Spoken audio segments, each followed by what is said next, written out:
Dear students, السلام علیکم۔ آج ہم چند معروف تلمیحات کے بارے میں بیان کریں گے۔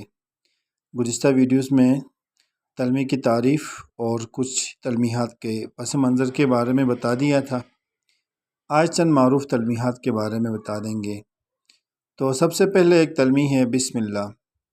بسم اللہ قرآن پاک کے پڑھنے کا آغاز کرنا گویا رسم مکتب نشینی ہے۔ آمین۔ ختم قرآن پاک کے بعد تقریب جس میں شیرنی تقسیم ہوتی ہے اور دعائے خیر کی جاتی ہیں۔ آب حیات، آب بقا۔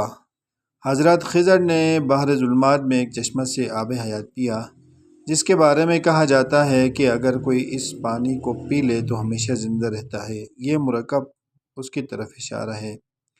شب معراج۔ شب معراج سے وہ رات جب حضور اکرم صلی اللہ علیہ وسلم کو جبریل امین علیہ السلام عرش معلیٰ پر لے گئے اور خدا سے ہم کلام کروایا۔ عمر نوح حضرت نوح علیہ السلام کی درازی عمر کی طرف اشارہ ہے۔ انہوں نے لمبی عمر پائی تھی۔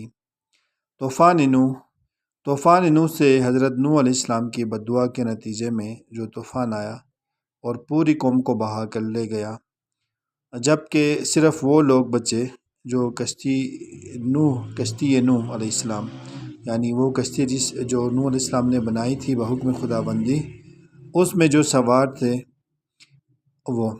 طوفان نوح بربادی اور تباہی کی علامت ہے۔ آتش نمرود۔ حضرت ابراہیم خلیل اللہ کے جلیل القدر پیغمبر تھے۔ نمرود عراق کا بادشاہ تھا اور خدائی کا دعوے دار تھا۔ حضرت ابراہیم علیہ السلام نے مٹی، پتھر اور لکڑی کے بنائے ہوئے جھوٹے خداؤں کی مخالفت کی، چنانچہ نمرود نے آپ کو قید میں ڈال دیا اور اس طرح کی اذیتیں دی، مگر جب حضرت ابراہیم علیہ السلام ثابت قدم رہے تو نمرود نے ایک مربع میل میں آگ کا الاؤ روشن کرایا۔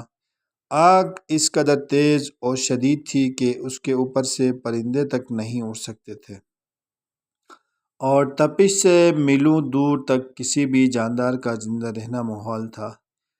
آپ علیہ السلام کو اس آگ میں پھینک دیا گیا، مگر اللہ کے حکم سے آگ نے آپ کا بال بھی بیکار نہ کیا۔ عشق خدا کامیاب و کامران ہوا اور حضرت ابراہیم علیہ السلام کے قریب آگ نہ آئی۔ آتش نمرود کے انگارے پھول بن گئے۔ اس سے متعلق حضرت شاعر مشرق علامہ محمد اقبال کا ایک شعر بھی عرض کرتا ہوں۔ بے خطر کود پڑا آتش نمرود میں عشق، عقل ہے محو تماشائے لب بام ابھی۔ اسی طرح اگلی تلمیح ہے گلزار ابراہیمی۔ گلزار ابراہیمی سے مراد جب نمرود کے حکم سے حضرت ابراہیم علیہ السلام کو آگ میں پھینکا گیا تو خدا کے حکم سے وہ آگ فوراً سرد ہو کر گلزار بن گئی اور عشق خدا کے پھول کھل اٹھے۔ دعائے ابراہیم۔ حضرت ابراہیم علیہ السلام نے حضرت اسماعیل علیہ السلام کے ساتھ مل کر بیت اللہ کی تعمیر کی۔ انہوں نے دعا مانگی کہ میری اولاد میں ایک جلیل القدر اور عظیم انسان، عظیم الشان پیغمبر مبعوث فرما۔ اللہ تعالیٰ نے آپ کی دعا قبول کی اور آخری پیغمبر حضرت محمد صلی اللہ علیہ وسلم آپ کی نسل سے پیدا ہوئے۔ حضرت محمد صلی اللہ علیہ وسلم کو دعائے ابراہیم بھی کہا جاتا ہے، کیونکہ آپ اپنے جد امجد کی دعا سے رسالت مآب حضرت محمد صلی اللہ علیہ وسلم دنیا میں تشریف لائے اور خاتم النبیین کہلائے۔ خلیل اللہ۔ حضرت ابراہیم علیہ السلام کو اللہ تعالیٰ نے پے در پے آزمائشوں میں ڈالا اور آپ ہر آزمائش پر پورے اترے، یہاں تک کہ اللہ کی راہ میں اپنے بیٹے کی قربانی سے بھی دریغ نہ کیا۔ اللہ تعالیٰ نے آپ کو خلیل اللہ کا لقب عطا کیا۔ حضرت اسماعیل علیہ السلام کی قربانی کے صلے میں حضرت ابراہیم علیہ السلام کو خلیل اللہ کہتے ہیں۔ روح الامین سے مراد اللہ کے مقرب فرشتے حضرت جبریل علیہ السلام کا لقب ہے۔ کہا جاتا ہے کہ آپ کا ٹھکانہ سدرۃ المنتہا ہے، وہاں آپ ایک بیری کے درخت کے نیچے بیٹھے عبادت کرتے رہتے ہیں۔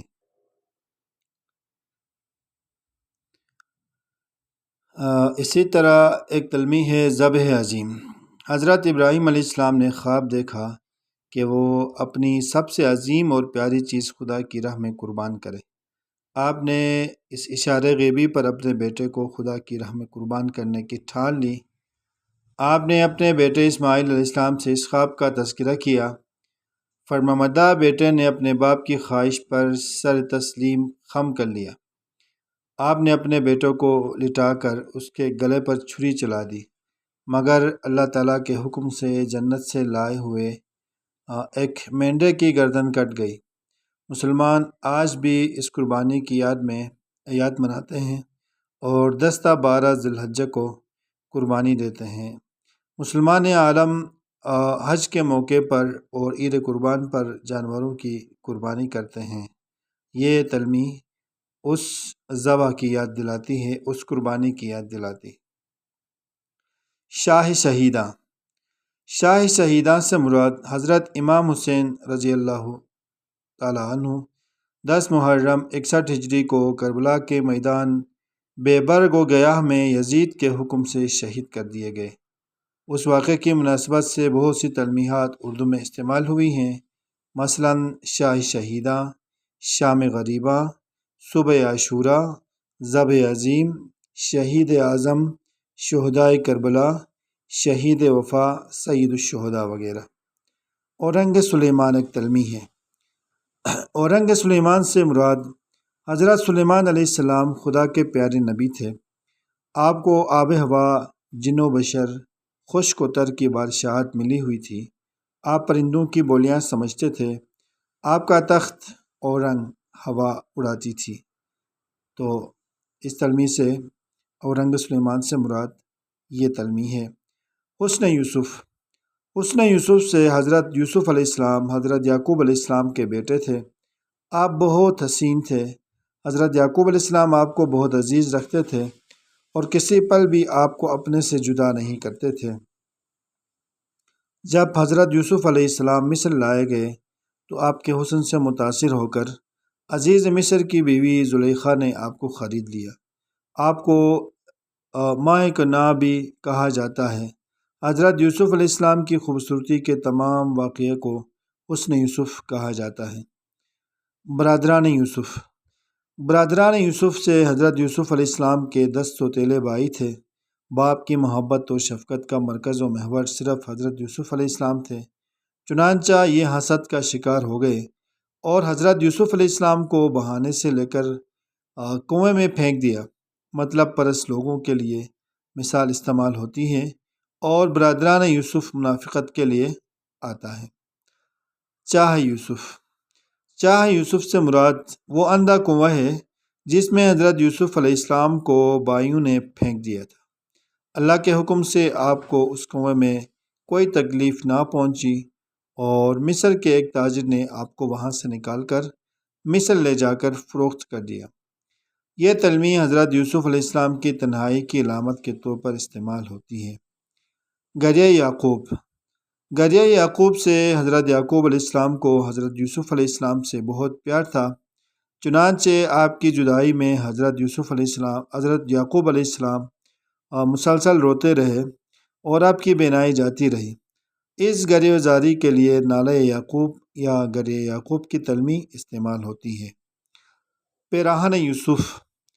پیراہن یوسف سے مراد حضرت یوسف علیہ السلام کا کرتا۔ حضرت یوسف علیہ السلام جب مصر کے بادشاہ بن گئے، اس وقت ایسا سخت قحط پڑا کہ لوگ کھانے پینے کی چیزوں کے لیے ترسنے لگے۔ حضرت یوسف علیہ السلام نے قحط سالی سے پہلے ایسی منصوبہ بندی کی کہ سارے ملک کا فالتو گلا بالیوں سمیت ذخیرہ کر لیا۔ قحط کے زمانے میں آپ علیہ السلام نے اس گلے کو اپنی غریب رعایا میں تقسیم کرنا شروع کر دیا۔ حضرت یوسف علیہ السلام کے بھائی جنہوں نے آپ کو جنگل کے کنویں میں پھینک دیا تھا، جب بادشاہ کی سخاوت کا چرچا سنا تو وہ بھی گلے لینے شاہی دربار پہنچ گئے۔ حضرت یوسف علیہ السلام نے اپنے بھائیوں کو پہچان لیا مگر وہ آپ کو نہ پہچان سکے۔ آپ نے بھائیوں کو خود بتا دیا اور اپنے نابینا والد کہ علاج کے لیے اپنا کرتا یعنی قمیص اتار کر بھائیوں کو دیا کہ جا کر ان کی آنکھوں اور چہرے سے ملو۔ بھائیوں نے ایسا ہی کیا۔ حضرت یعقوب علیہ السلام کی بینائی لوٹ آئی اور پھر سارا گھرانہ حضرت یوسف علیہ السلام کے پاس مصر میں چلا گیا۔ یہ پیراہن یوسف سے مراد وہ تلمی ہے۔ اس کا پس منظر یہ ہے۔ اگلی تلمی ہے مانی و بہزاد۔ مانی و بہزاد سے مراد ایران کے دو مصور جن کا اپنے دور میں کوئی ثانی نہیں تھا، وہ عظیم فنکار اور مصور تھے۔ عصائے موسیٰ۔ حضرت موسیٰ علیہ السلام کا عصا جو